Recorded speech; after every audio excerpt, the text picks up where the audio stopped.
Good morning, my students. We are going to study Faraday's experiment. If you have a magnet, move towards a solenoid connected with moving coil galvanometer, we observe that cutting to the magnetic flux lines and the needle of the moving coil galvanometer will be deflected in certain direction. This galvanometer has zero reading in the middle to determine the direction of the current. When Faraday plunged a magnet into the coil, observation, magnetic needle of the galvanometer deflects momentarily in a certain direction. When he moved the external magnet from the coil in the opposite direction, observation, the magnetic deflection momentary in the opposite direction. The same effect appears when the coil is moved about a stationary magnet. When the coil moves about a stationary magnet. From this experiment, we observe that.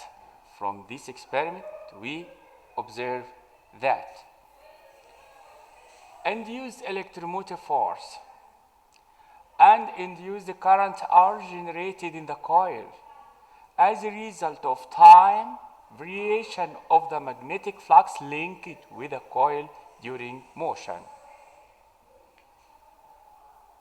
The time of variation of the magnet lines at the turns of the coil intercepts them while the magnet is in motion.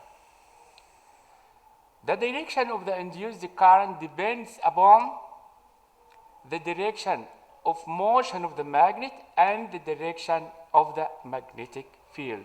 When the direction of the magnetic field is reversed, the direction of the induced current is reversed. When the direction of the motion of the wire or magnet is reversed, the direction of the induced EMF and induced current are reversed. The direction of the induced current. We can determine the direction of induced current by two different methods. In case of a coil, we use Lenz's rule. During experiment we use straight wire, we use Fleming right-hand rule. We can determine the direction of the induced current generated in the coil when the magnetic flux cutting the coil changes by using Lenz's rule. Lenz's rule in case of coil. What is the meaning of Lenz's rule? Induced current must be in a direction that opposes the change producing it. Induced current or induced electromotive force in a direction that opposes the change producing it. Explanation of Lenz's rule. If the magnet moves towards the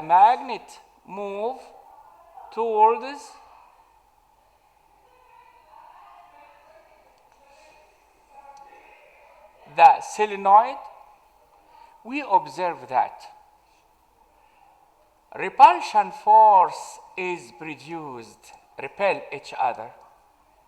Why? Due to the variation in the magnetic field, induced current is formed. We can use Ampere right-hand rule to determine the direction of the magnetic field. If the other finger of right-hand rule points to the direction of the current, the thumb will point to the direction of the field. This is the direction of the current. This is the direction of the field. This is the North Pole. we observe from this experiment, when we close the magnet to the coil, repulsion force takes place in the opposite direction. In the opposite direction, when we approach north pole or south pole of the magnet to the coil, induced current will be such direction, forming like pole opposing the motion of the magnet, so repulsion force is produced. If we pull it out the magnet away the solenoid, we observe that the direction of the current is reversed. The direction of the current is reversed, and the direction of the field is reversed, forming south pole facing to the north pole, and attraction force are produced. Attraction force are produced. When moving away north pole or south pole from the coil, the induced current in the coil will be such that the direction forming unlike pole opposing motion magnet attraction force. This experiment is called Lenz experiment. Is called Lenz experiment. Lenz experiment is a rule used to determine the direction of induced current generated in the coil.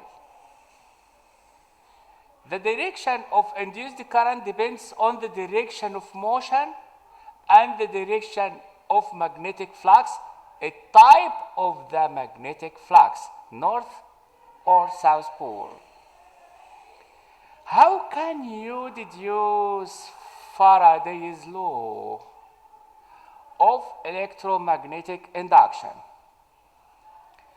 The magnitude of the induced electromotive force is directly proportional with the rate of change of the intercepted of magnetic flux lines linked with a conductor. This is called the rate of change of magnetic flux. This experiment can be written mathematically. EMF induced directly proportional with the delta phi m over delta t is the rate of change of magnetic flux. If this experiment is repeated by using two magnets or a stronger magnet, we observe that induced EMF increases. The magnitude of the induced electromotive force is directly proportional with the number of turns of the coil. If this experiment carried out by solenoid contains 100 turns, then this experiment is repeated with coil has 200 turns. We observe that with the number of turns of the coil increases, induced EMF increases. From 1 and 2, we observe that EMF or epsilon induced directly proportional with N delta phi m over delta t. When we replace the proportional with equal constant, equal N delta phi m over delta t, EMF equal N delta phi m over delta t, but minus is added due to Lenz rule. From this experiment, we can define Faraday's law. Induced EMF is equal to the product of number of turns of the coil and the rate of change of magnetic flux. Magnetic flux is measured by unit is called Weber. This is known Faraday's law of electromagnetic induction. The negative sign is added to that to indicate the direction of induced EMF or induced current, tends to oppose the cause producing it according to Lenz rule. This is Faraday's law.